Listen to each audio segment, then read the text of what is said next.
Feel like this class today is not a story of the past 80 years.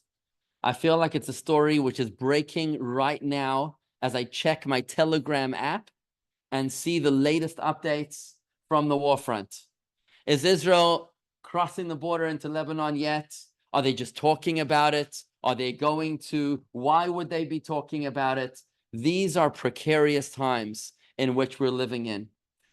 Fear and anxiety are normal now, but the Torah offers us so much more. The Torah offers us so much more than just thoughts and prayers. The Torah offers us an actual prescription for lasting peace in Israel. As we begin this class, we got a tremendous material that amount of material I want to present you with. So I'll ask you if you could please silence your phones, as well as write down your questions for the end of the class. I would love to take your questions, but I want to keep the flow of the class moving because there's a tremendous amount of material to cover. The three issues which I would like to take on today are local, regional, and global. Local in Israel, we know about endless attacks on Jews with no end in sight. You can take a look at the infographic on page 8 in your textbook for a list of terror attacks on Jewish citizens of Israel. It's quite jarring to look at. And if you turn the page to page 10, you will see a timeline of Israel's wars. Very, very startling to see how the cycle of violence is just endless. Beyond the local, inside of Israel, there's the regional question of peace in the Middle East. Because for 80 years now, no solution seems to be working and nobody seems to have any idea how to solve this problem. We hear about the two-state solution. We hear about ceasefires. We hear about returning land. We'll be talking about this in just a few short minutes. And finally, when it comes to the global sphere of anti-Semitism raising its ugly head to horrific levels that I have never seen in my own life, they say that we deserved it. Can you imagine? They say that we deserved it. We're occupiers. We're murderers. We're baby killers, they say. Genocide, ethnic cleansing, and even war crimes. We're attacking Hezbollah rocket arsenals. Somehow that's a war crime. How do we handle public opinion? So these are the three topics which I'd like to address here today. The local problem in Israel, the regional in the Middle East, as well as the global rise of anti-Semitism. The good news is that Jews everywhere are waking up to the failures of the past and now are open to new ideas. Ideas that once were accepted as axiomatic truths are now being fully rejected. We are all seeking new solutions, and that's good news that we're open to new ideas because the Torah provides clarity. A compassionate plan that will bring lasting peace to the region, mitigating the murder of both Jews and Arabs alike with a tremendously empowering approach, empowering every one of us here today with the ability to make a meaningful impact. The voice which I'll present you with today is the voice of the spiritual leader of our generation, the Lubavitcher Rebbe, also known as the Rebbe, Rabbi Menachem Mendel Schneerson, as he presents the Torah's teachings on today's quandaries to our generation. If you look in your textbook, page 12 and 13, you'll see a photo collage of the military and political leaders of Israel consulting with the Rebbe. It's quite an impressive array. But without any further ado, let me introduce you to the tremendous respect that the Rebbe had earned from the establishment of the leadership of Israel. This particular presentation is a 5-minute interview by the head of Israel's Shabak. That's Israel's security service, Yaakov Perry, who served as the head of the Shabak from 1988 through to 1995.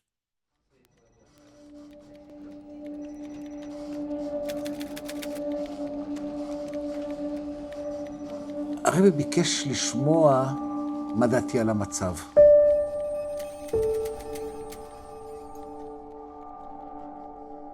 הוא לא שאל אותי מה עושה השירות, במה מתמחה השירות. הייתה לי מיד איזושהי תחושה או הרגשה שהוא בדיוק יודע במה מדובר.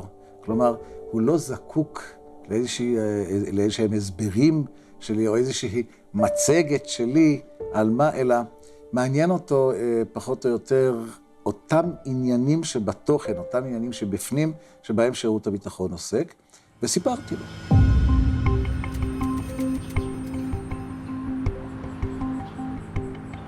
סיפרתי לו את הדאגות שלי, את ההטרדות שלי בנושא הפלסטיני. כאשר אני סקרתי בפניו את הנושא של האינתיפאדה, אני התייחסתי יותר לאירועים המעשיים שקורים בשטח, ואת הניתוח שלי, של השירות, למה זה קרה, וכיצד אנחנו חושבים אפשר לטפל בזה. כאשר הרבי ניתח, הוא דיבר על כך שמדובר כאן בסכסוך שלא ייפטר, לא על ידי הפגנה כזאת או אבן כזאת, או תוכנית טלוויזיה כזאת או אחרת.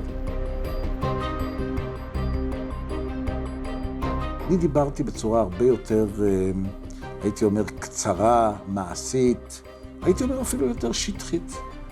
הרבי כמובן דיבר לעומק. הוא ניסה לנתח את השורשים, ניסה להבין יחד איתי, אם אלה השורשים, מהו הפתרון, מהי התרופה.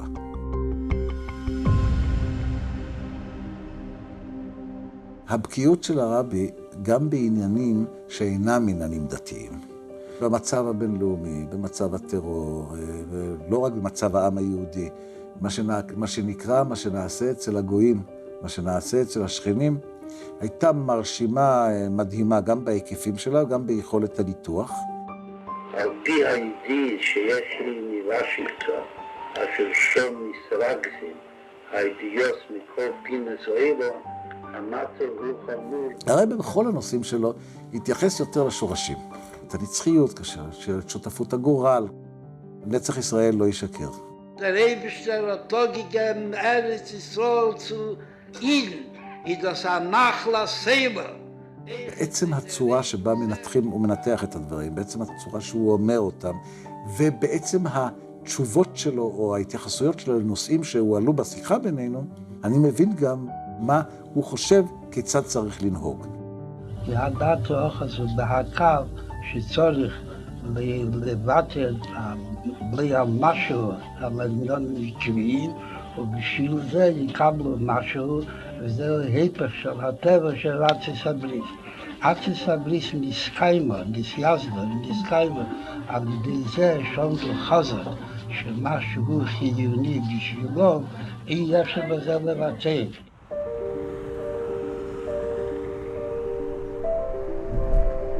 אני זוכר שבדרך במכונית למלון חזרה לניו יורק, עצמתי כך את העיניים וניסיתי לשחזר את השאלות ואת הניתוחים, כמה אני צריך להתעלות מעל המצוקות היומיומיות וההשתלבטויות היומיומיות שהן קיימות למכביר. Aber lechele rei bewohnt in Joni von Pikuach Nefesh, bewohnt in Joni von Gejanke, bewohnt in Joni von Kiddush Hashem והפוכת. macht mich es beines, wo es allein besser von der Maflege. ההתייחסויות של הרבי יעמדו לעולם ועד. מכיוון שהרבי לא אמר, או לא התייחס לאיזושהי תקופה שתסתיים ב. הרבי התייחס לנושא העקרוני, להתפתחות, לתהליכים. והם נכונים היו אז, הם נכונים היום, ואם אתה שואל את דעתי או עניות דעתי, הם יהיו לעולם ועד.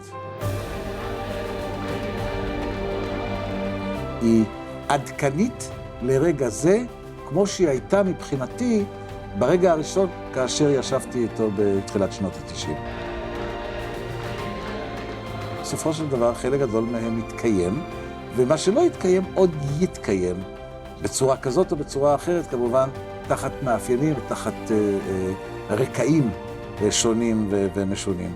אבל אין ספק שהדברים הם ללא ספק אפליקטיביים גם לימינו אלה.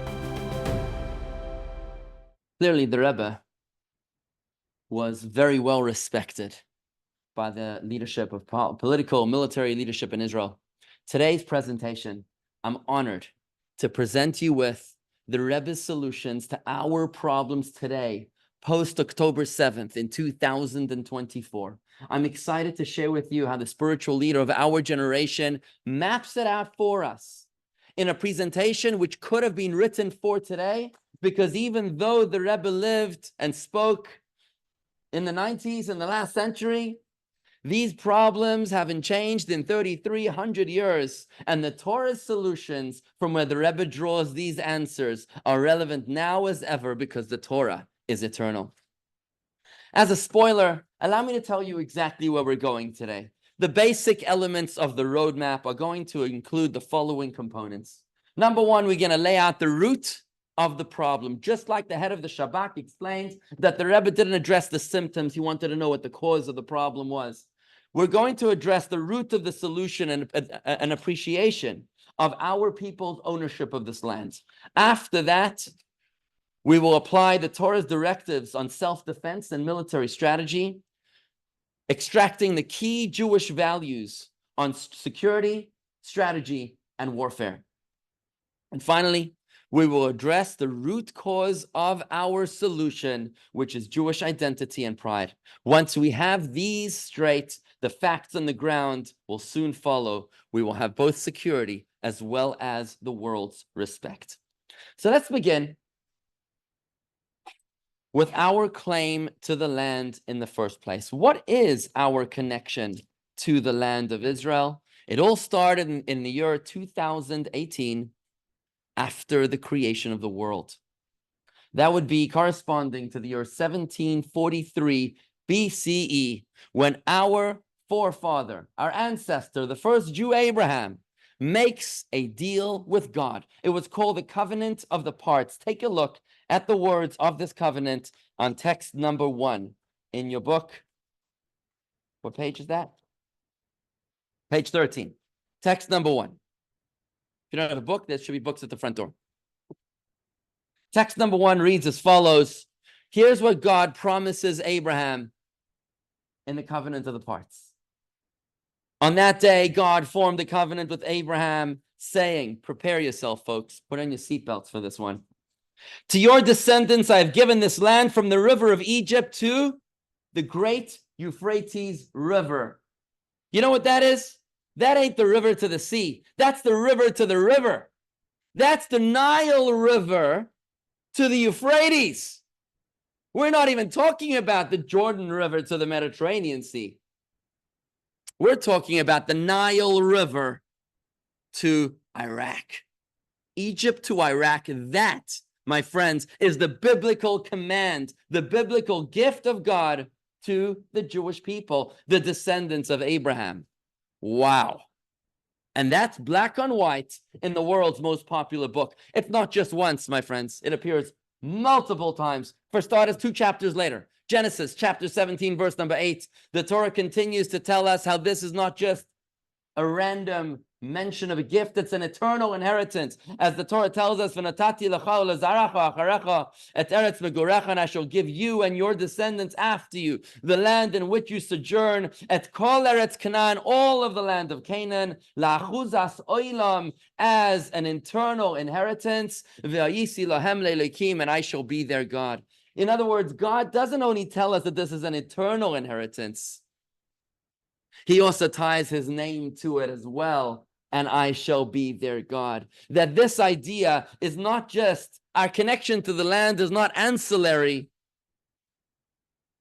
It's the very core of our nation's identity. Once again, if you could please silence your phones and also hold your questions. We'll be racing through a large amount of information in the next 90 minutes, God willing. No, I mentioned that quote myself. It's not in the book. The amount of times that God promises this land to our people is staggering. It's not just that God promises it to Abraham, but Abraham has two sons, Ishmael, father of the Arabs, and Isaac, father of the Jews. And God makes it very clear that the promise goes through the line of Isaac, not through Ishmael. He continues, when Isaac has two sons, Esau, the father of the Christians, and Jacob, father of the Jews, makes it very clear in the Bible that the promise goes through the line of Jacob all the way through to Moses at the burning bush. Many of these quotes are listed in your textbook on pages 14 through 16, where the gift is reaffirmed countless times in the Torah, the biblical promise of our homeland. What this means, my friends, is that this land is ours not only because there was a Jewish state 3,000 years ago. Just let that sink in, 3,000 years ago. That's before Muhammad was ever born 1,500 years ago. So not only is it our land because there was a Jewish state 3,000 years ago, and not only because there was an unbroken Jewish presence in the land all that time, not only is this land ours because of the United Nations vote in 1948, it's ours because of the creator of heaven and earth, the master of the universe, who gave it to us, who lovingly bequeathed it to us in the world's most famous document in the Bible. The vote was in 1947. Thank you very much. A lot of people don't know that, actually. Thank you. Now, the world's inability to allow us our homeland. Think about this a moment, friends. Every other country in the world is owned by that people, either by conquest or by settlement. There's only one country in the world that's called the Promised Land. And there's a reason why it's called the Promised Land. It's because God promised this land to you and me, to our family, to our nation of Israel. But the fact that the world has this inability to accept this truth, and why they keep on having these referendums. I'm waiting for the United Nations General Council to have a vote on whether Israel needs to still exist or not. Their inability to accept this truth is actually referenced in the opening verse of the entire Bible. The verse begins, Bereshis bara Elokim es hashamayim v'ha'aretz. In the beginning, God created the heavens and the earth. The Torah's most famous commentary, Rashi, Rabbi Shlomo Yitzchaki, lived almost 1,000 years ago, opens up his entire commentary to the Torah with a very famous observation. You'll see it on text number 2, page 17. Take a look at this beautiful commentary on the unusual sequencing of Torah. Page 17 in the textbook. If you don't have one, it's at the front door. If you could please silence your phones, it'll be very helpful. Rashi asks the question, why? Why would the Torah, a book of law, begin with stories? Adam and Eve, Abraham and Sarah, Isaac and Rebekah, Rachel and Leah, and their husband Jacob, 12 tribes, Joseph, Egypt. Who cares about the stories? Isn't this a book of law? Take a look at what Rashi writes during the First Crusade, when the land of Israel was a battle waged between the Muslims and the Crusaders, and the Jews were just being beaten up from both sides. Rabbi Yitzchak said, text number 2, the Torah ought to have begun with a verse, this month shall be to you, which is halfway through the book of Exodus, the second book of the Torah, the first commandment. That's the first mitzvah commanded to the people of Israel. Why then does it begin with, in the beginning, God created the heavens and the earth, a story? Answers Rashi, the strength of his works he related to his people to give them the inheritance of the nations. God was telling us his strength so that we would inherit the land. If the nations of the land will say to Israel, you are thieves for having conquered the lands of the 7 nations, Israel will reply, the entire world is God's. He created it and he granted it to whomever he desired. It was his will to give it to the 7 nations, and it was his will to take it from them and to give it to us. Rashi is telling us that the reason why the Torah begins with stories is because the day will come sometime in the future when the Jewish people will dominate over the land of Israel, and they will be accused by the nations of the world for having stolen the land. Sounds familiar? How could Rashi have known this 1,000 years ago? And by the way, the man he quotes is Rabbi Yitzchak. He lived 1,700 years ago in the days of the Medrash. This is clear prophecy unfolding. about our days, past 75 years. So they're going to accuse us of having stolen the land. Now, I think that it's safe to say that if somebody was prophetic enough 1700 years ago to foresee the problem, I think it's safe to say we should give tremendous credibility to their proposed answer. Okay? So we have to trust him on the solution as well. And now we see that what is the correct answer to the nations of the world that tell us that we've stolen the land? We've not stolen the land because the boss himself gave it to us. That's the reason that the land is not stolen. And the reason why the Torah spends a book and a half, the entire book of Genesis and half the book of Exodus, but telling us all those stories, is that we all, the nations of the world and the Jews, should know who the master of the universe is, so that we in 2024 will have the gumption to stand up to the nations of the world and to say to them, looking in them square in the eye, to say to them, it's our land, the boss himself gave it to us. You all have stolen your lands, England, France, Germany, America, and so on. This is the only land in the world that is promised to us, the promised land. And its title deed appears in the most published book in the history of mankind in the Bible. Let's take a look at how the Rebbe tells us that this is the only effective response to anti-Israel hate. Hebt so raschen sagt Bereich der Ronexin, am soll wissen sein Absag din Beteile, am sagt onlich Atchile, as it sein asamin Zeit, und nicht mit Sorgen Golui, am will etwas zunehmen, will etwas tun an Navle, sie teine seiner verkehrt mit rechtfertigen Menschen, bis anoshim Tzadikim, jogt sich nach Scholem, man will darf gescholem. Aber wie bald man darf scholem, darf sich sein verbunden auf Niton an Navle des Zweiten, hat doch ein Gasloni Matte. Wo das sieht man bepasst. Darf sehen, als soll sich nicht stellen gegen den Rotzen Abele, was Birzene in Nosno Lohen, und Birzene in Notlo Mehev in Noslo, Libnei Sol am Gedesche in der Neven von Achlas Elam. Und wenn ist mir nichts mehr schlicht mit dem Menschen, wenn Menschen dem nicht. Am hebt zu reden mit anderen Unionen. Okay, du mit Duber kam Pomi. Am setzt sich Adover Nifla, alle Teines, Schönes und Schönes, was man gekontent von hat nicht in Gent. Das ist der einzige Teil, was bis ist, scheint mir sich zu sagen. I know what you're thinking. Really, Rabbi? You're going to tell this to the Free Palestine protesters? And they're going to take this well? They're not going to buy this, Rabbi. Well, like the Rebbe just said, the only time it's not effective is when it's not used.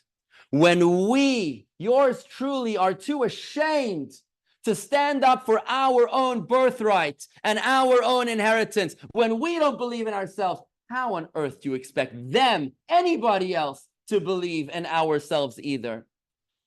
And let me ask you another question anyways. How are the other answers, the more acceptable answers, working out for you anyways?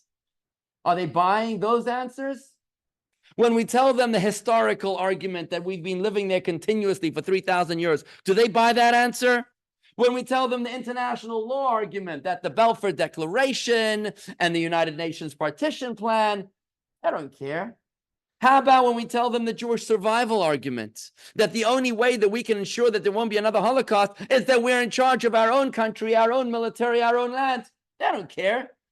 And when we tell them about neighbors, how all the other nations are actually the occupiers of other people's land acquired through conquest or settlement and only ours, well, when you tell them that, they don't buy that either. The one thing we know for sure is that every other answer, that ain't working. So it certainly wouldn't hurt to just try what the Torah prescribes. 1,700 years ago, they came up with a problem. They saw that in 2024, there was going to be a problem. Maybe we need to give them a little bit of our trust and say, we're going to try that next time I meet an anti-Semite. Next time I meet a fellow American that's just ambivalent, not necessarily an anti-Semite, that's asking me a solid question. You might be surprised to discover how many Americans actually believe in the Bible more than we do. Those 80 million evangelical Christians, boy, do they stand for Israel.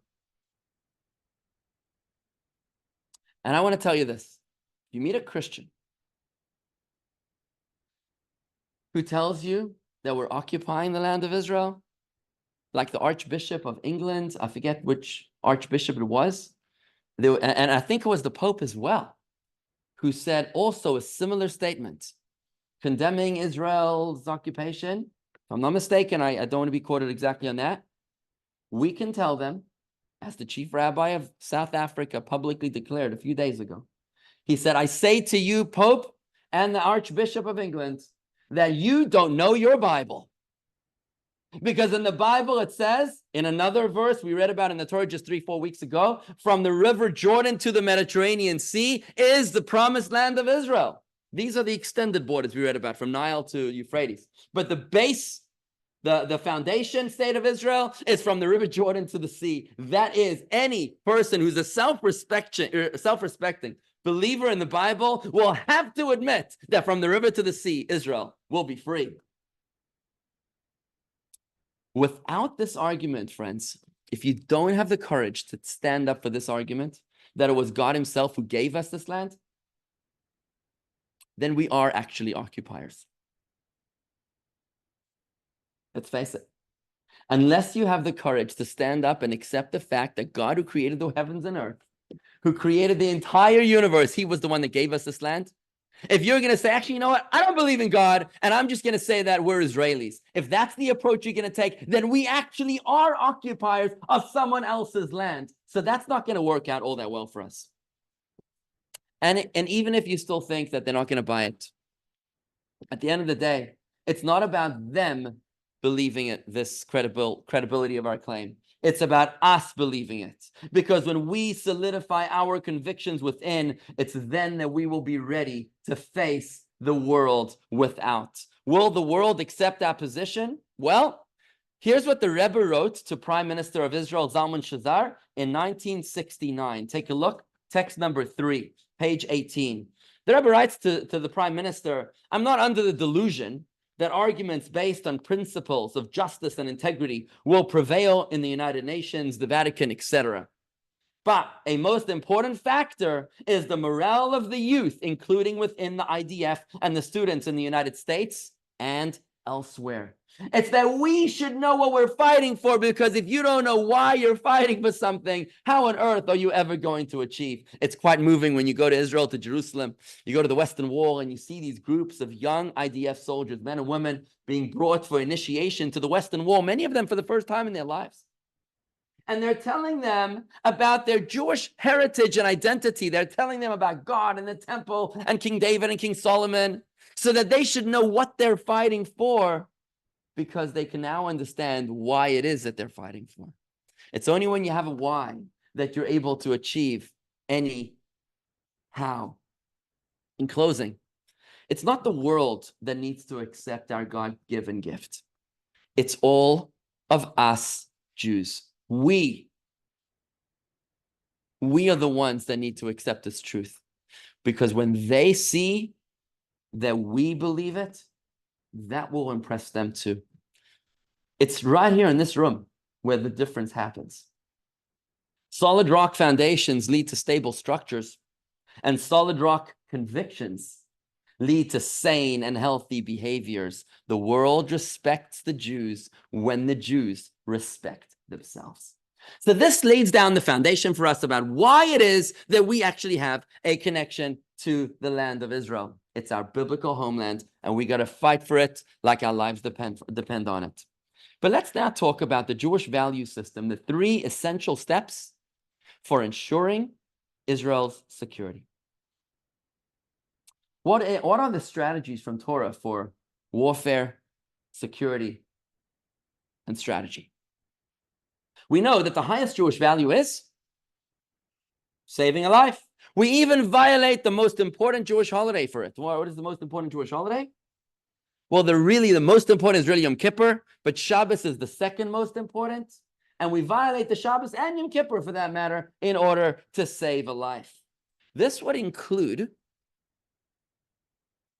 the importance of saving a life is so important that you're even allowed to terminate the life of someone who's threatening the life of another. If someone is putting someone else in danger, then you are allowed to end the life of the threat in order to preserve the life of the victim being threatened. Let's take a look at this powerful Jewish principle, page 19, text number 4. The Torah instructs us, if one is coming to kill you, that you have to rise up to kill them first. This, right here in the Talmud, is the strike first doctrine. If someone is rising up to hurt you, you have got to initiate, be proactive, and you have got to strike them first. This is called the law of the rodef. The rodef is the one who's the pursuer. Someone is trying to hurt someone else. By the way, it's regardless of age, nationality, religion, gender, even a baby in the birth canal that's threatening the life of a mother in one of the most gut-wrenching decisions in our existence. You know, and you've heard of that choice, the mother or the baby, only one can survive. According to Jewish law, it's not a question. You terminate the life of the baby in order to allow the mother to live, because it's the baby that's threatening the mother. So here it's even not on purpose, but someone who's threatening the life of another has to be taken out, because so much is the value of Jewish life, of human life. When did Israel apply the strike first doctrine? Anybody think of Israel's history?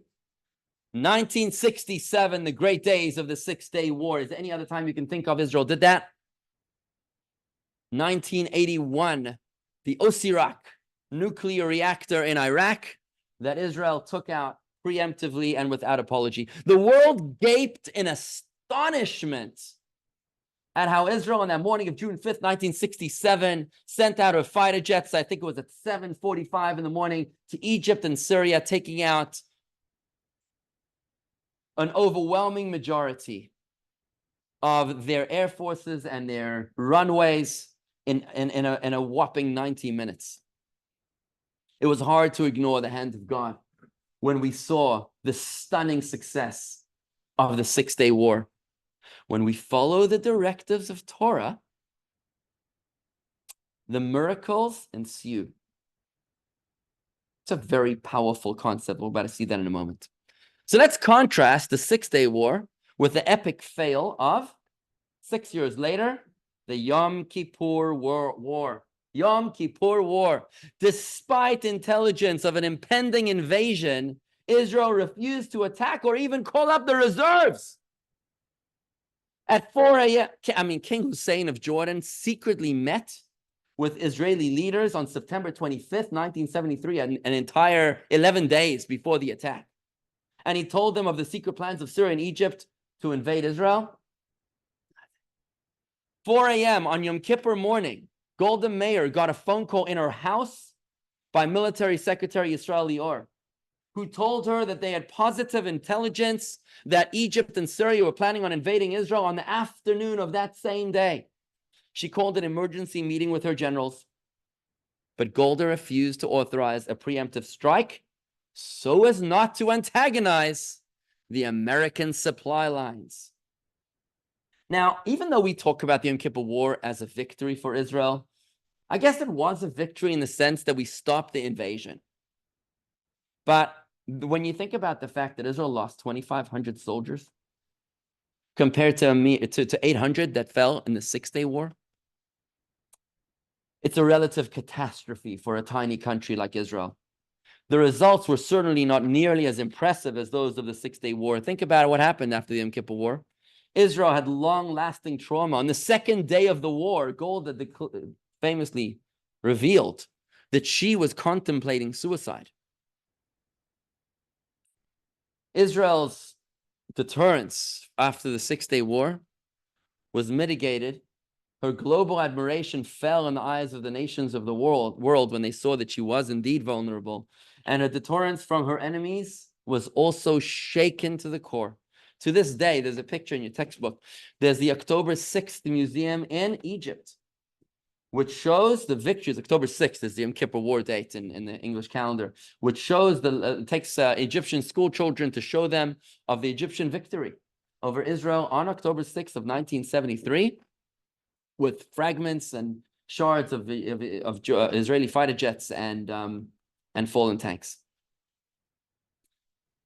Now, though you might argue that in the Yom Kippur War, Israel complied with the demands of the United States to exercise restraint and was indeed granted arms from the United States, that entirely misses the point. We'll talk about arms from the United States in just a few minutes, but it entirely misses the point that in the Yom Kippur War, Israel failed to step up to her own value of the strike first doctrine, as written right here in text number 4 from the Talmud, the strike first doctrine, which in the next video, the Rebbe is going to make a stunning declaration. The Rebbe is about to tell us that had Israel behaved in the Yom Kippur War in 1973 in the same way that she preemptively struck in the Six-Day War, she would have experienced miracles of the same proportion or even better. Wie kommt es, hat nicht gefolgt dem Mumchen Binyamin Milchoma, hat mir gefunden eine Berechtigung, aber Schaß hat gesehen, hat gebracht auf 9. Tag, auf 8. Tag, Neschek von Nazis Abris, hat man sich damals gefragt, als mir wollte sie nie gefolgt, es wohl gewesen am Milchemes Mona, wollten sie nicht geschickt dem Neschek auf 9. Tag, was in der ganze Hazdocke fällt der Rike, als wohl gewesen am Milchemes Mona, wollte nicht gedacht haben am Milchome bemäßig von 9 Tag. Na, wie sie gewesen in der 6-Tagige, als die gerufene 6-Tagige Milchome, es wohl gewesen als Sachfried, der nicht zochen Gomor, was auf Drufi gewesen genug der Neschek, was man gehabt, umgegräht in der Machsane mit den verschiedenen Äbter, in Eretz HaKedesh, befragt noch eben die Milchemes Manne, wohl gewesen mit der Schof früher, worum kaum hat nicht nur gewusst, Bichlal, als mit Gräßig in der Milchemes Astkofo, mit gehabt a Jedie Brüder, und mit kam es dort in Wendes wird sich anheben, und mit gehabt die volle Möglichkeit, auf haben dem Gius und haben die Milchemes Manne, die Präventiv war, kam es schon es lief nicht sehr, wo demut wollte sich das geendigt noch Mistam alpi derech HaTeva, ebenso die Milchemes 6 Jahre gewesen mit derech HaTeva. A Sach Kitzer, wie in 6 Tagen, und es wollte geöffnet geendigt, Koromur Leile in Anefen, als wohl gewesen genug dem Neschek, was man gehabt, genug angesammelt, man hat nicht gedacht, umkommen zu Neschek Neser. Israeli generals, military voices declared after the war, the Yom Kippur War, and there was tremendous analysis of all the mistakes that Israel had done in the Yom Kippur War, they declared that had Israel struck preemptively, they could have taken out 90% of the Egyptian and Syrian air forces with the loss that they calculated of no more than 10 fighter jets. 10 fighter jets they calculated would have fallen, and they would have taken out 90% of the weapons and the air and of the invading armies. This is the strike first doctrine, which we're learning about today. Something so critical for us to be aware of. Another way to look at it, we often say this verse in Torah, Hashem oz la'amo yiten, Hashem yevarech et amo v'shalom, which means God will give strength to his people. God will bless his people with peace. Notice the sequence here. I was talking to Israeli soldiers on the Lebanon border just yesterday, 24 hours ago. They were talking to me about the drones that they need. And I said to them this point, that God first talks to us about the strength, and only afterwards he talks to us about peace. Because the sequence is critical. When strength comes first, then peace follows. But when you start off with weakness, with vulnerability, with concessions, with what can we do for you to make you happy, that's when you end up with nothing but war. This applies. This principle of strike first doctrine is what is necessary to mitigating deaths at all costs by striking the pursuer, by taking down the threat without apology. And this has nothing to do, by the way, with the holiness of the land of Israel. This has got nothing to do with the fact that this is that biblical homeland. No. This applies at all times and all places. The same principle would apply if there was a Jewish community in Iceland or in Madagascar or in Palm Beach Gardens, for that matter, that was under threat. We would rise up and attack them first in order to mitigate deaths on both sides. Because the strike first doctrine prevents deaths not only of the victims, but even of the perpetrators as well. In World War II, 80 million people died. Henry Kissinger quoted Joseph Goebbels, the father of the Nazi propaganda machine, who said in a secret Nazi briefing on April 1940, on the eve of the Nazi invasion of Norway, here's what he said. I'm going to quote you directly. Henry Kissinger quoting Joseph Goebbels. Up to now, we have succeeded in leaving the enemy in the dark concerning Germany's real goals.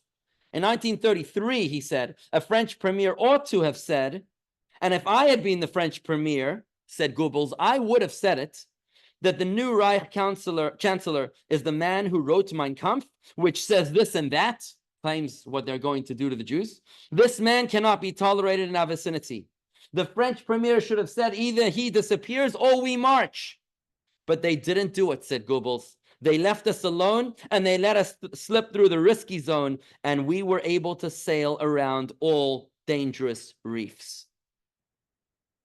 What would have happened if the French premier would have marched on the Nazis when they were still young and vulnerable?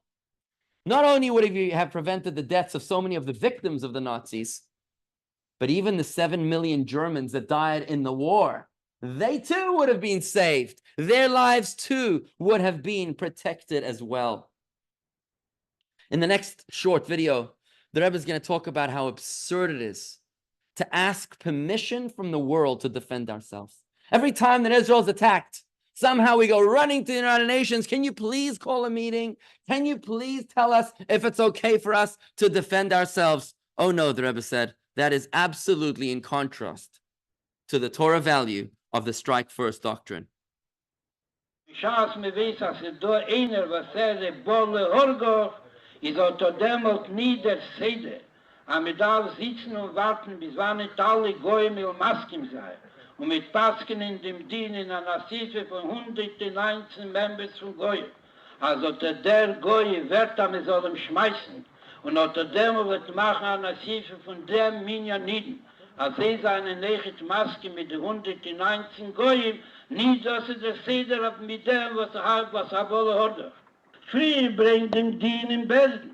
In die UN, dort sich zusammenkleiden, die alle Anoschen Tzadikim wie Schori. Hunde wollen das tun, Nordre wollen sein bemocken, in dem Pläne, was haben dort mit Spaller gewinnt, zu dem und dem, was dort gesagt, warf du Rache Komicho, mal die gerne Apachen in Backe zu stellen, die zweite Back, und dennoch wollen sie aufpassen, wie der Ding von dem, was dort geschossen.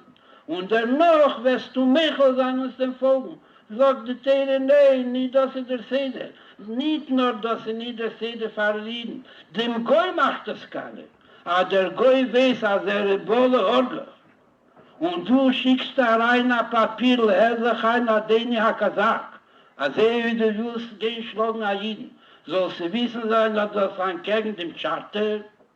Und da sagt, mir kann wo ihre Pschime nehmen, sucht in jeder Sache Atam, ich darf gar nicht ankommen, zu Achukachakatri, gesehen gesagt.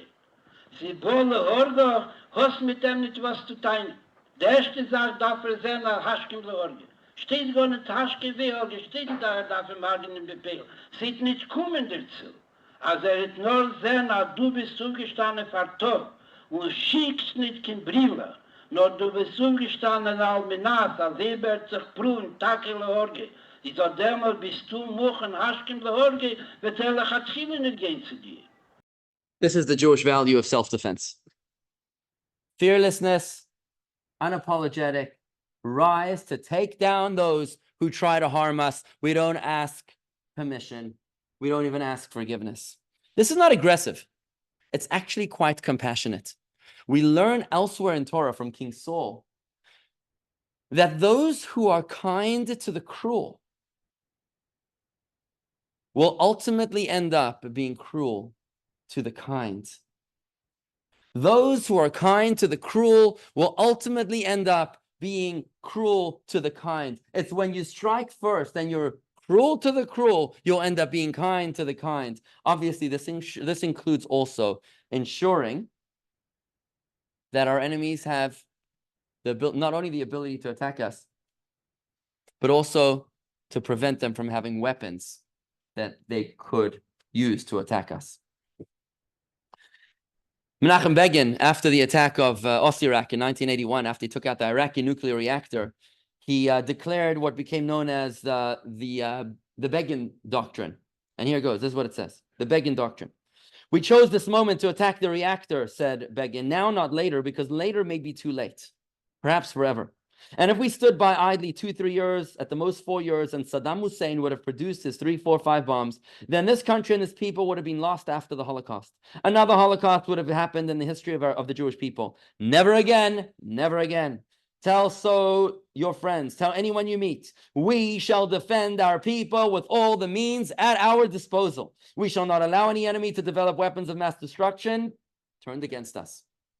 The Torah extends the Begin Doctrine not only to weapons of mass destruction, but even to rockets in Gaza or in a house attic in southern Lebanon as well. Let's talk now about, we spoke about the strike first doctrine. Let's discuss the ceasefire. We talk about ceasefire. Ceasefire. What does a ceasefire mean? We know when to start the war. Okay, we got it. Golda Meir was afraid to start the Yom Kippur War. Okay, tragedy. 6-Day War was fantastic. Okay. But now, when do you end the war? How far are you supposed to finish? When you win. We don't stop until the threat has been entirely eliminated. Regardless of political insensitivities, we should never, ever be impressed by international guarantees, assurances, or promises. Take a look at how the Rebbe spoke about the Second Lebanon War in 1982, during and after the Second Lebanon War. At that time, the PLO was based in southern Lebanon. It's like today's breaking news right now. It's not the PLO, it's now the Hezbollah, same animal, same beast. At that time, the PLO was based in southern Lebanon, and in the span of 1 year, from July 1981 to June 1982, Israel counted 270 militant attacks against Israel, plus 20 attacks against Israel's interests abroad, all based in southern Lebanon. In June 1982, the IDF invaded southern Lebanon, as hopefully they're going to do very soon now, to eliminate the threat. The IDF eventually surrounded the PLO in West Beirut, and they were about to destroy them. They were about to strangle, suffocate the PLO. Yasser Arafat and all were besieged in West Beirut.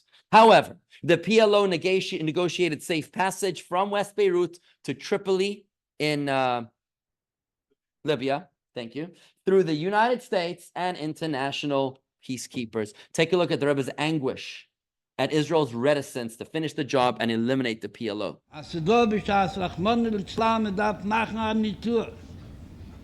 Danach bringt mir nach rein, nach Isha, Jore, Verachalivo. Und sieht, dass sie vergisst sich die erste 3 Tropfen Blut, hebt sich am Betten. Ist seit Mafsig. Ist doch angehend schneiden, angehend dem nicht tun. Seit ist Mafsig, soll sich der Patient erholen und werden zurück. Kommen zu seiner Kirche, dann wird machen den zweiten nicht tun. Danach der zweite nicht tun, Tornen echt nicht machen, wie was Saches. Sie gießt aus der Blut, ist das Lero von dem Patient, darf machen dem nicht durch, in die Stollen ist, wenn wir das so. Bischass Emitzer wollte sich erlebt, sagen, als Ami sagt, dann geht zu Bries, Aguf, Gepschute, wenn geht zu Bakterien, versteht man sich, was man mit ihm getan und wie man wollte ihm gefolgt.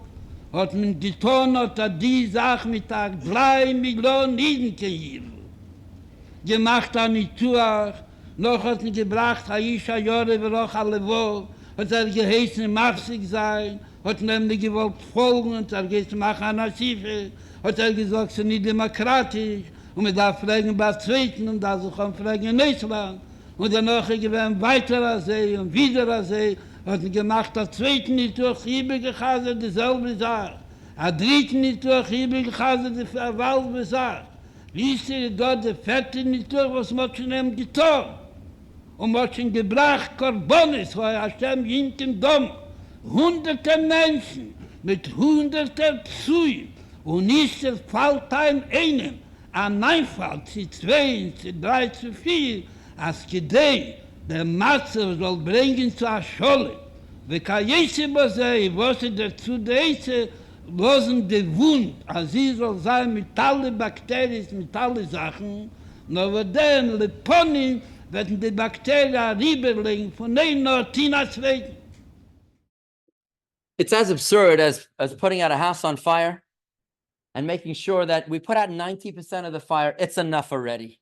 It's enough. Let the last 10% of the fire continue to burn in the master bedroom. It's enough already. We'll come back another day. Of course, it's absurd. It's ridiculous. When you're trying to root out a cancer, it's not going to help to take out 90% of the cancer. You got to take the whole thing out. Either you go big or you go home. The biblical source of this idea, my friends, is in text number 5, page 20, where you'll see the verse in Deuteronomy. When you besiege a city for many days to wage war against it, to capture it, besiege the city that makes war with you until its submission. There is no halfway. You got to work. You don't stop until full submission. The easiest way to end the war is to lose it. To ceasefire means to lose the war. You got to win the war. You got to be able to play in the big leagues. You got to not be afraid of going all the way. Submission means of the civilian population as well, including the capital cities. And that's why it was very important to the Rebbe that the IDF should march after the Yom Kippur War all the way through to the capitals of Egypt and Syria, to Damascus and to Cairo, even if just for 24 hours, to make sure that it's abundantly clear that we're in charge and don't ever dare mess with us again. The Israelis began advancing in all fronts, and they arrived at more or less 40 kilometers from Damascus. It was already the 5th day of the war. I get a call from Benjamin Klein. The Rebbe said, go and ask Dayan to enter Damascus. בשמחת תורה, אני ושלמה לוין, הקונסול, ניסינו להסביר לרבי שמשה דיין פוחד מהתערבות רוסית לטובתם של הערבים, ואז מצבנו יהיה רע מאוד, לא בטוח מה יעשו האמריקאים. הרבי אמר לו, אין טעם, אין היגיון בתפיסה הזאת. הוא אומר שהרוסים סתם מאיימים, לא צריך לחשוש מהרוסים. האמריקאים מעוניינים שאנחנו ננצח את הסורים, הם רק לא אומרים לנו את זה. והרבי ביקש מאיתנו, בתום שיחה ארוכה מאוד, שנחזור עוד באותו ערב, ונטלפן כל אחד למי שהוא מכיר, הוא יכול לטלפן, לראש הממשלה, או לשר הביטחון, או למישהו אחר מראשי השלטון בישראל, תגידו בשמי שישראל צריכה לסיים את מלחמת יום הכיפורים בכיבושה של דמשק. Dayan took it very seriously. He said to me, I cannot do it from a manpower point of view. I called back Benjamin, and then the Rebbe was on the line. The Rebbe's answer was, it's a big mistake. It's a big mistake, that all.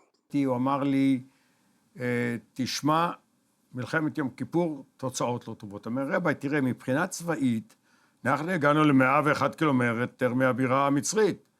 אנחנו הגענו ל-40 קילומטר מהבירה הסורית. הוא אומר, לא. מנצחים, הרבי אומר, זה שכובשים את הבירות. אמרתי, כן, אבל היו בעיות לוגיסטיות. הוא אומר, מה שרון סיפר שאין לו דלק? הוא היה צריך להשתמש בדלק שהמצרים הכינו בשבילם. על המצרים, אומר הרבי, תכננו התקפה. כלומר, לאורך הדרכים והנתיבים, בטוח שהיה לה מצבורי דלק. ולמה לא השתמשו בדלק הזה ולהגיע לבירות? This approach, after we've learned the strike first doctrine of how you start a war, now we're learning about how to end a war only with total submission of the civilian population. It's not aggressive, it's actually compassionate. It's sorry, might seem aggressive, but it's actually the only lasting way to peace. Oh, we'll get there in a second. It's in the fulfillment of the Torah directive to preserve life at all costs through creating deterrence from future strikes, because a ceasefire is to surrender. Powerful example is actually World War I, because World War I did not end with a peace treaty. It actually ended with merely an armistice or a truce between the Allies and the German government. And that's why it led to World War II. At the end of World War II, the Allies agreed that they needed to march through Berlin even if the Germans would concede defeat. This approach is actually compassionate, saving lives on both sides, making sure that there's a deterrence from any future battle. And that's why in the summer of 1982, the Rebbe urged the Israeli government to bring the Lebanon war to a speedy conclusion. He actually gave dollars to people as a blessing in text number 6. Just take a quick look at what the Rebbe writes here on page 20. In order to expedite God's protection over every Jewish person, I will give each and every one of you a dollar bill, as we have done many times in the past, to give to charity, along with an addition of your own. Give this to charity for your own merit, for the merit of all Jews, and especially for the merit of the soldiers of the IDF, that they may succeed in finishing the operation with minimal losses, or better yet, with no losses at all. Swiftly completing the operation will also prevent unnecessary enemy casualties.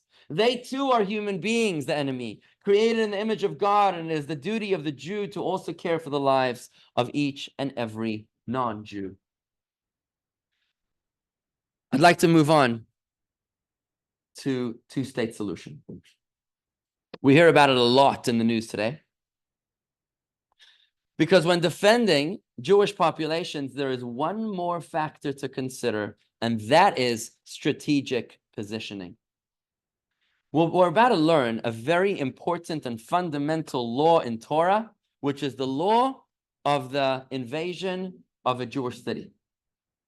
Here we'll learn that we are commanded to defend ourselves from those who try to harm us, but if they come on Shabbos, only for financial reasons, we can't stop them. We don't violate the Shabbos to save our money. Somebody's breaking into your store on Shabbos, you're not allowed to break the Shabbos unless there's a life in danger. But even higher than Shabbos, we learned, is human life, right? And that's why the IDF operates even on Shabbos. But higher than anything else, there is one ideal, one value, which is even higher than human life. And that's what we're about to learn right now. That is the ideal of conceding strategic locations. If they're breaking into our border city, a strategic location, even if it's for hay and straw, for nothing, for bubkis, but it's going to give the enemy a strategic advantage over us, we break the Shabbos, not all bets are off the table. Take a look at this beautiful law, page 21, text 7a. If non-Jews besiege Jewish cities, if their goal is monetary, we don't desecrate the Shabbos to protect ourselves. It's just money. But if they come to kill, or with no presented reason, we go out with weapons and desecrate the Shabbos and battle them. So in other words, if lives are in danger, then absolutely, we break the Shabbos. However, in a city near the border, even if they come just to plunder straw or hay, we initiate a military offensive, even if this entails desecrating the Shabbos. What this is telling us is that even more important than human life is conceding strategic locations. Why is that such a big deal? Continues on page 21, 7b. Halacha, the Jewish law views a city alongside the border differently for fear that if the enemy conquers it, it will become a launching pad that will allow them to conquer the entire land with greater ease. Now, we saw this happen on October 7th. I was there in 2005 with my wife, Hannah, inside of the Gaza Strip, just days before they gave it up to our enemies. And I was fighting with the waiter in the Israeli restaurant. I said to him, how could you do this? How could you give them Gaza? Oh, it's going to become the Singapore of the Middle East. That's what they told us. And I have to say that with disgust, I said, I only wish you were right. A mere 19 years is what it took them. Less, 18 years is what it took them to turn this into one of the most devastating wars our people can ever remember. the October 7th massacre, where they were digging those tunnels and stockpiling those weapons and doing whatever training that they needed to be doing. We brought them closer, and there ain't much space out there in Israel to be. 1 inch is like 50 kilometers in America. We see subsequent danger in this Torah value as clear and present danger. If we're going to give them a strategic advantage, even though it's not dangerous right now, we see it right now as clear and present danger. Violating even the Shabbos for matters like straw and hay, it cannot wait till Sunday, even if they're telling us that their intent is not malicious. This teaches us volumes as to how we Jews must evaluate threats from a Torah directive. When facing a potential threat, we trust nobody. That's what the Torah is telling us. We trust nobody, no guarantees, no promises, no assurances carry any weight. Remember, we gave them a two-state solution. Gaza Strip was a two-state solution. They had their own elections, for heaven's sake, in 2008, and they voted in the Hamas. Southern Lebanon, which is today's minefield, was a two-state solution. We gave it to them. The United Nations promised us that it was going to be demilitarized, remember? So how does this apply? How did Israel perform in this department? Whew. How did Israel perform in this department? Given the size of the state of Israel, even 1 inch of the state of Israel imperils countless lives. Since we're talking about an enemy that wages war with rockets, with tunnels, and with military invasions, every inch is a strategic asset. You can't even run a half marathon across Israel's midsection. You know that? And that's why Israel was determined in the War of Independence to capture critical locations. So when it comes to this idea of returning land, the guy breaks into my house with an axe, threatens me, I manage to neutralize him, and then he comes crying to the city hall that the rabbi stole his axe. He wants his axe back. This is what's happening. They attacked us. We conquered the land which they attacked us with. And now they're crying. They want it back. Returning land? Oh, no. That is the highest Jewish ideal when it comes to military warfare. You can never do that. We have got to delete this from our lexicon. We can't talk about returning land. It's not even yours to be returned to you. It's our biblical promised land, remember? Unless you don't believe in that, which is the core of the problem. And that's why the Rebbe wrote that returning land is something that every military expert in Israel agrees will endanger Jewish lives. Note, it was the military experts that wrote that, not the political experts. And thus the Rebbe protested any giving away of land as a violation of Torah. Notwithstanding the great promises of peace, we see how all those worked out. And this applies to non-Jews in the law we just learned, to non-Jews who are not trying to kill us. They're just trying to get straw and hay. How much more so if you're talking about a two-state solution with people that are bloodthirsty terrorists whose mission statement to this very day still calls for the annihilation of the state of Israel. And I'm not even talking about Hamas and Hezbollah. I'm talking about the Palestinians, the PLO, the so-called innocents. The PLO charter calls for the destruction, annihilation of the state of Israel. It's never been changed.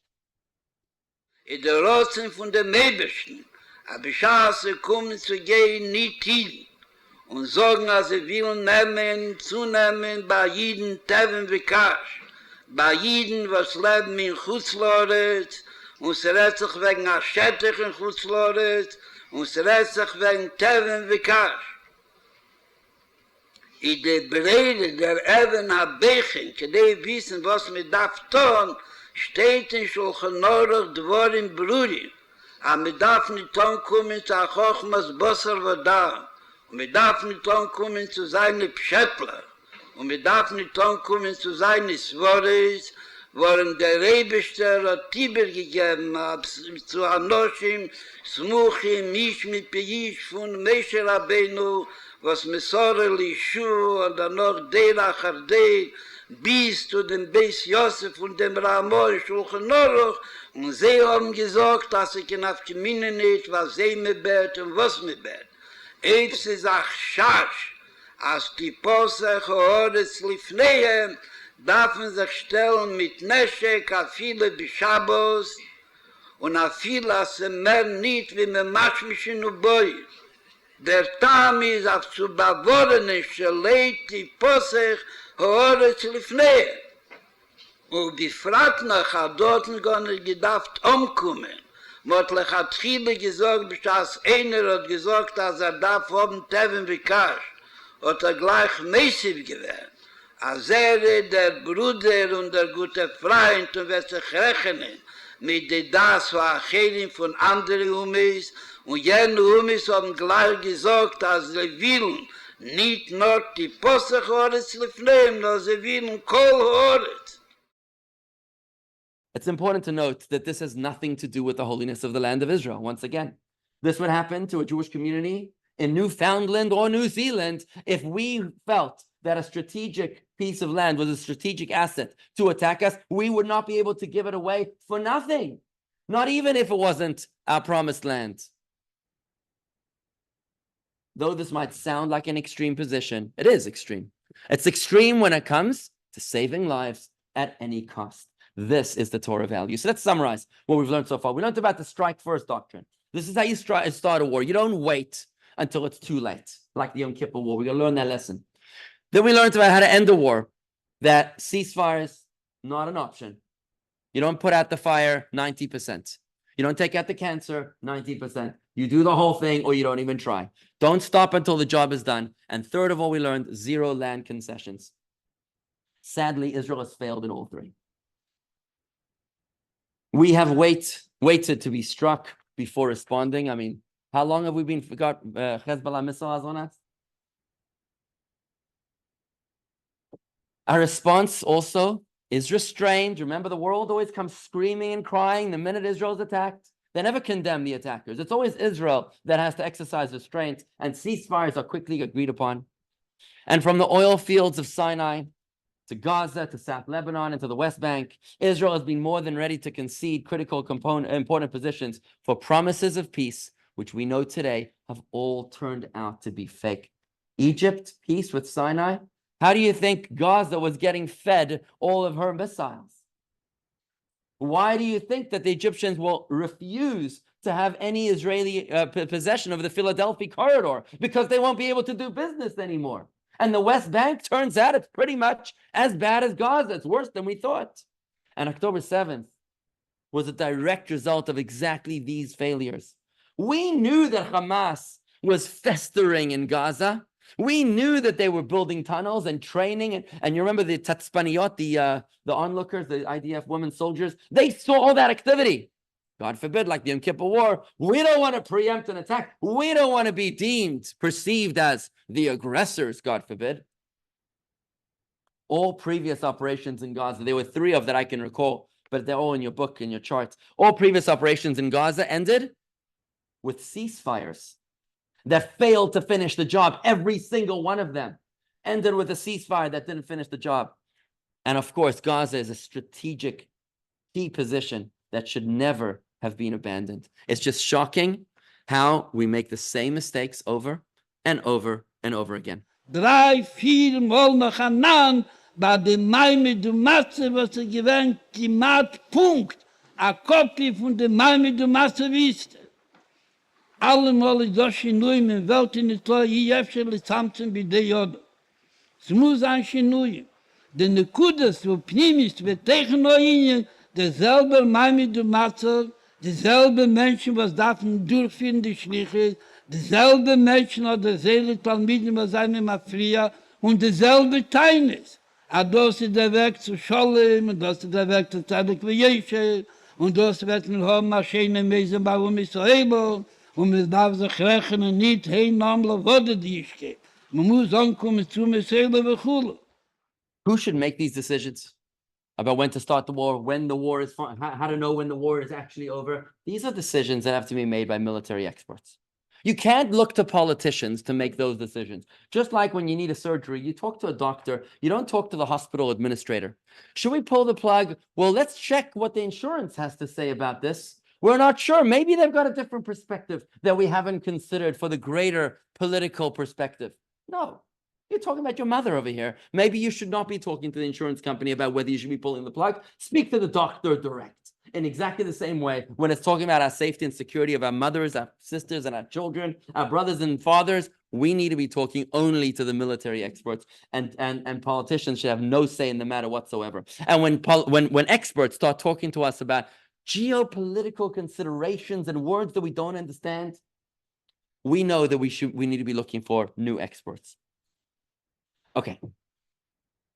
Let's talk about how we can convey this message to the world. How do we respond to international pressure? Pressure is like quicksand. Once you give a little, you can never get out. When we stand our ground from the get-go, it's then that we won't be faced with difficult decisions later. When we show weakness, that's when the pressure ramps up. Weiß jeder Mensch, was kennt, a Tewe von einem Menschen, aber schaß der Tewe, der nicht wird schwacher, wird der Tewe starker. Aber wir will haben nach Shiva Tfisa Smoken, und wir will, aber soll sich rechnen, bei Israel, mit Eretz Yisrael, darf Eretz Yisrael sein stark, in der Starkheit, mit welcher sie verstehen und rechnen, so mit sie. Beschaß mir Tag gegeben, die Nacht, hat ihn bewiesen, die größte Schwachkeit, durch Abnehmen dem Zoi betochen Achi Chashuvim und Achi Ikrim, auch geben dort dem Zatsche Knegel, wo das hat gleich bewiesen, mit wem er handelt, und bekommt bei Simonen als Mehrer und man hat es auch sehr getan, weil der sehen alle Viturin, was man gemacht noch drauf. Ist nicht der Pirush, aber das nennt gemacht dem Scholem, jeder Vitur hat gemacht schwacher, dem Zad, was hat mit Watter gewählt. But the United States of America, the United States is not just pressure. These aren't just haters that are trying to make our life miserable. America is such a great friend to Israel. Think about this. We celebrate our strategic alliance. How fortunate we are to live in this beautiful country. Billions of dollars are being given to Israel. This is not just lip service. Advanced weapons that they'll only sell to Israel and not to any of our enemies. Loan guarantees, vetoes at the United Nations Security Council. This is America. How are we going to stand up to American pressure? At what cost do we get all of that? We get all of that, the cost of we having to listen to America when it comes to pressure to make peace, to concede, and to restrain. But let's not forget something very fundamental. America's primary interest is not Israel. America's primary interest is America. And the President of the United States of America is answerable to the polls, not to the Israeli voters. This idea was so beautifully, painfully manifest when Golda Meir was pleading with Henry Kissinger, a Jew, Secretary of American States, for assistance for Israel, to go above and beyond the call of duty, to which he famously responded to her that he's an American first, Secretary of State second, and a Jew third. Disgusted, she responded, yes, but in Israel, we read from right to left. This is why the Rebbe encouraged Israel to diversify its military supply lines and not to rely solely on the United States. The Rebbe wanted Israel to get weapons from Russia too, because if America knows that we're shopping elsewhere, it's good for business. The Rebbe was very upset when in the 1980s, Israel canceled its homegrown fighter jet program called the Lavi fighter jet. Can you imagine we'd be making our own fighter jets? We wouldn't need anybody else to tell us whether we're behaving nicely or not. They canceled it. The Rebbe was very upset. The Rebbe said, get oil from Norway. Diversify your eggs, like your investments. Don't put your eggs in one basket. And this explains a very unpleasant truth. That the United States of America, as beloved as she is, doesn't always honor her foreign policy guarantees. I'll give you two powerful examples. After the Sinai campaign, also known as the Sinai War, also known as the Suez Crisis, in 1956, Israel, together with France and England, conquered the Sinai Peninsula and the Gaza Strip.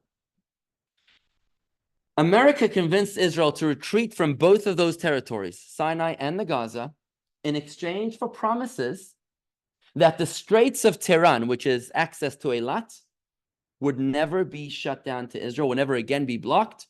America promised Israel that if it would ever be blocked again by the Egyptians, who would now be in control of Sinai, this would be a declaration of war, to which we're going to protect you, right? So you have nothing to be worried about. Well, what happened? Israel moved out of Sinai and Gaza, and in 1967, when Egypt closed the Straits of Tiran to Israeli shipping, USA did nothing and actively worked to stop Israel from defending herself. Thank God we didn't listen, and we had the Six-Day War.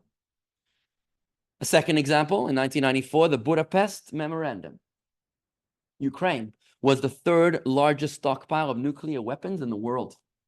America convinced Ukraine to give up all their nuclear weapons in exchange for America's guarantee that Russia would never invade Ukraine. USA was the guarantor of this promise with security assurances, okay? We all see how that cookie crumbled. In fact, the Rebbe said in 1978, when the United States suddenly turned about-faced on Taiwan, they turned their back on Taiwan and supported China, the mainland, in breaking of their promise to Taiwan. The Rebbe said that this was a gift to Israel, who right then was about to begin the Camp David Accords. And the Rebbe said to Israeli leaders, look at what just happened. Israel abandoned Taiwan for China. Don't think that whatever they're going to promise you in the Camp David Accords is going to actually happen. Don't put your faith in America, because America cares about America. Who else should they be caring about?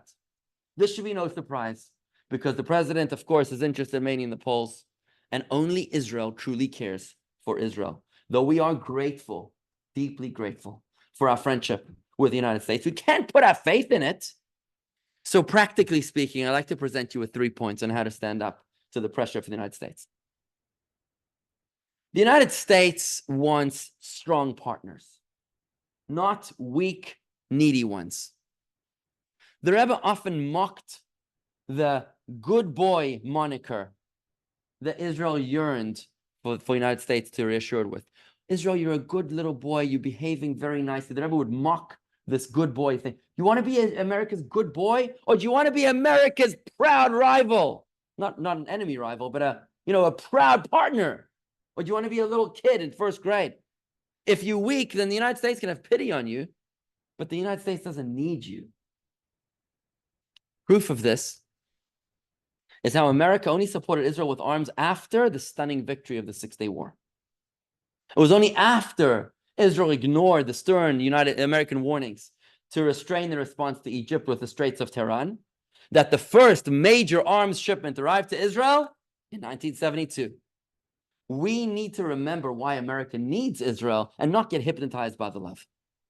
A second point, more than anything, America is interested in regional stability. And therefore, America will pressure the weakest partner. If Israel is non-negotiable on its security, then the United States will respect us and not pressure us on it. For example, Dimona. Dimona is Israel's undeclared nuclear reactor. There was all hell broke loose when John F. Kennedy found out about Israel building a nuclear reactor, and Israel was actually at one point concerned that he was going to send in airborne troops into Dimona. But Israel said, "Sorry, this is not negotiable. There's nothing to talk about," and that's what happened. America backed off. And the same thing happened in the Six-Day War and the preemptive attack, in the 1981 annexation of the Golan Heights, in the 1981 attack of the Iraqi Osirak reactor, and more recently, in the Israeli assassination of Iranian nuclear scientists. We're not asking permission from anybody. This is non-negotiable. This is what we're doing, whether you like it or not. America respects strong partners. Years after the 1956 Sinai War, When Israel withdrew from Sinai, the Americans famously asked the Israeli leaders, "Why did you listen to us?" It's documented. We had to threaten, but you were supposed to disregard us. They actually said this to us. Take a look at the Rebbe talking to a cousin of one of our members, the Berkners. This is Eliakim Rubinstein. The Rebbe talks to him about how America values strength and how Israel is weak in negotiations. In the United States, that beweisen man das starke Behadeyot und behalten nicht bei sich noch ein Niederfall, von zur Woche, das war was anderes, kann das nicht sein. Kommen ins Mann, aber es ist so, als die Sultan Nazar, oder das Heipach von sehr Chai, von sehr Kiel. זה מה שהוא גם יעשה, מפני שזמנים לא קלים, התקופה לא קלה עכשיו, וצריך באמת הרבה... אבל הפיסרון והנגה, הגינאים זה, הוא ההיפך ממה שעשו הדאטו, והדאטו אוחזו בהקו שצריך לבטל בלי על משהו, על עניונים קבועים, ובשביל זה יקבלו משהו, וזה ההיפך של הטבע של ארצות הברית. Anti-Zionism נסקיימה, נסייזדה, נסקיימה, על ידי זה שעומדו חזק, שמשהו חיוני בשבילו, אי אפשר בזה לבטא. הם מסכימים אפילו כשאנגליה התחילה נגדו, וצרפתי נגדו, כשכל האויב היו אז נגד ארצות הברית. ובשביל שאוחזו בקו זה, בזה הצליחו ומצליחים עד היום הזה. אנחנו אומרים להם שמה שבשבילם עניינים של מדיניות חוץ, בשבילנו זה עניינים של קיום. זה הבדל גדול, ורק לא תמיד קל להסביר להם את זה. זאת אומרת, מפני שיש לחץ ערבי, ויש עכשיו הרבה מאוד לחץ יותר מה שהיה בזמן האחרון. בילאים לי בימר שהמציאות, לדעתי, איננה כזו, כי המתחילים בדיבור, שזה עיקר בשבילנו, אבל כיוון שנמצאים אנשים עם אומץ, לכן מוכרחים לבטא, וכיוון שמתחילים לבטא, אי אפשר למצוא הנקודה ששם אי אפשר לבטא. Like a psychologist of nations, the Rebbe looks at America and he says, this country was built by people that stood up to religious tyranny. This country was built by people that were not taking anybody else's nonsense. Americans respect people that are strong, and if you're weak, you're pathetic. Why are you trying to explain to America why it's important for us to survive? Why is that something that's even up for conversation? Why did you even show up to the conference?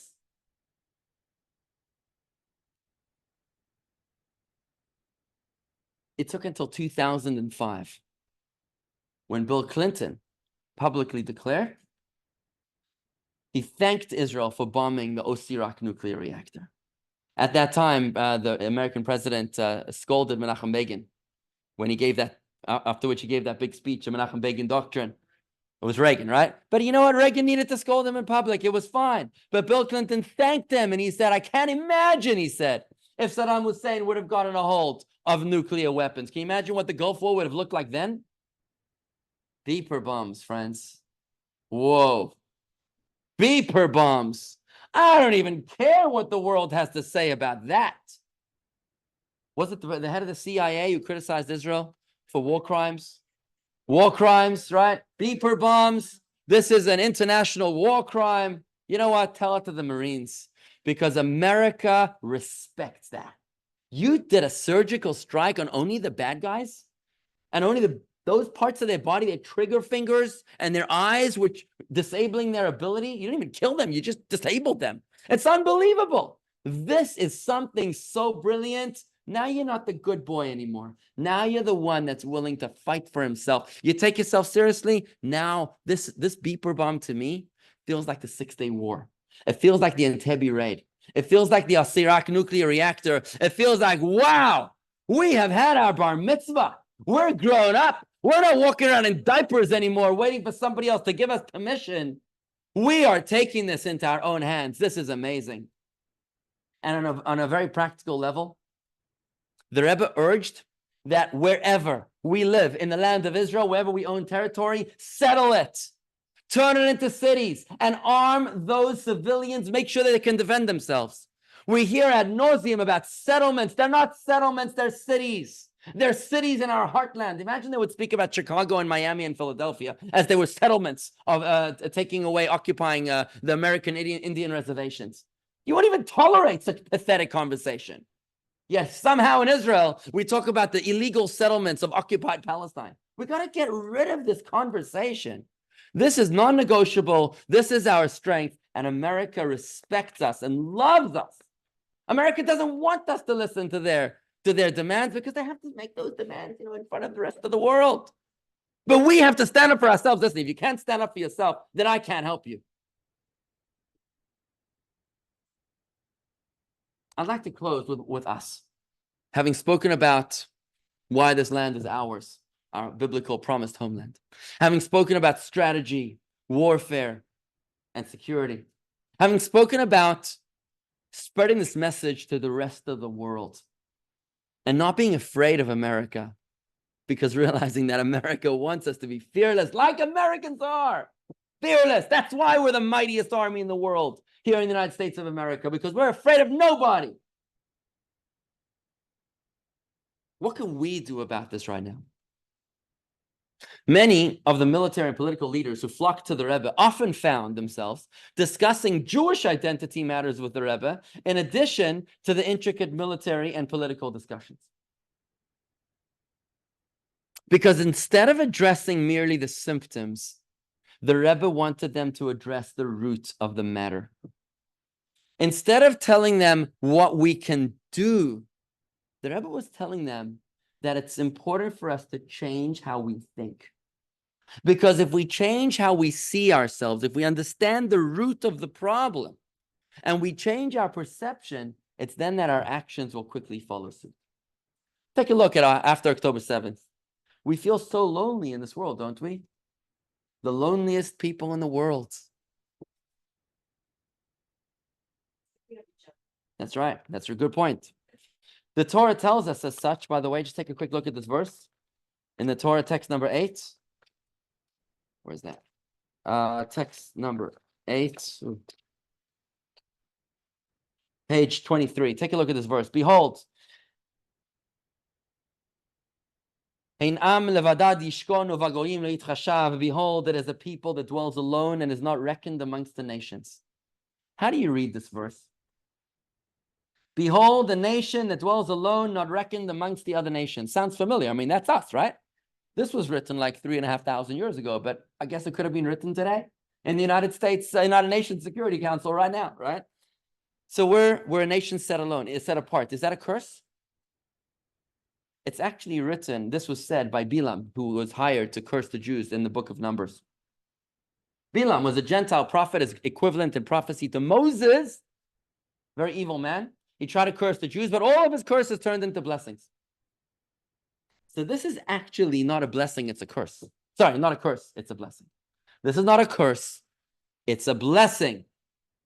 Reminding us that our ability for self-reliance without the need for everyone else's permission or approval is what defines us. We don't need them when we have him. And that's why the Rebbe said this to Prime Minister Yitzhak Rabin in a private audience. Take a look at in the words of Yitzhak Rabin himself, resetting the paradigm shift within the Prime Minister's own mind and heart to realize that he had nothing to be afraid of. I remember quite vividly this discussion. It started by a question that was put to me by the rabbi. Aren't you feel alone as the representative of the Jewish state among 120 countries and peoples that are represented in Washington? From this beginning, the rabbi started to deal with the question, Am levadad ishkon, what has kept the people of Israel always, little bit alone, by choice or by outside pressure or rejection. It's by the two forces. First, by our own choice, by the Jewish people's own choice, to be what they are, to stick to the Torah, to the faith, to the tradition of the Jewish people for 2,000 years, without a state. Inquisition, expulsion, pogroms, no doubt the Holocaust. And regardless to all this, the Jewish people remain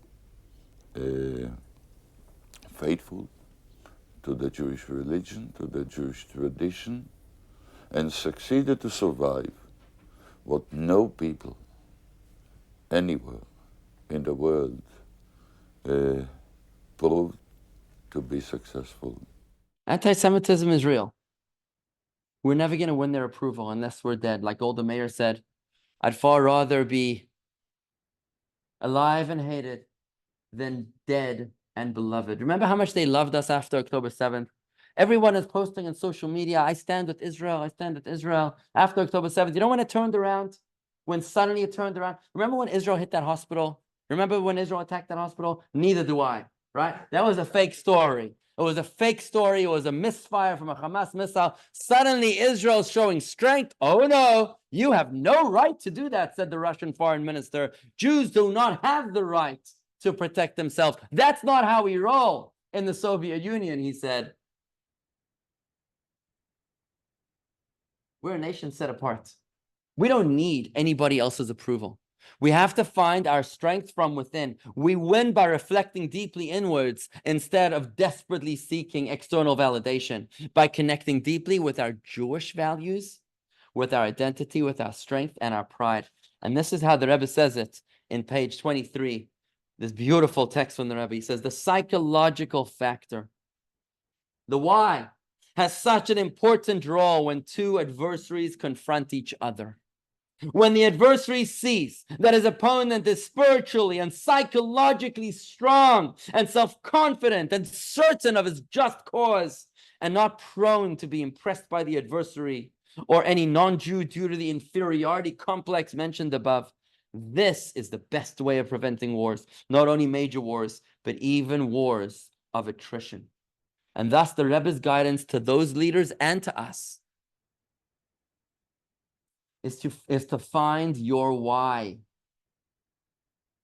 so that you can overcome anyhow. When our foundation is unshakable, everything else falls into place. When we are strong, that is when the nations respect us.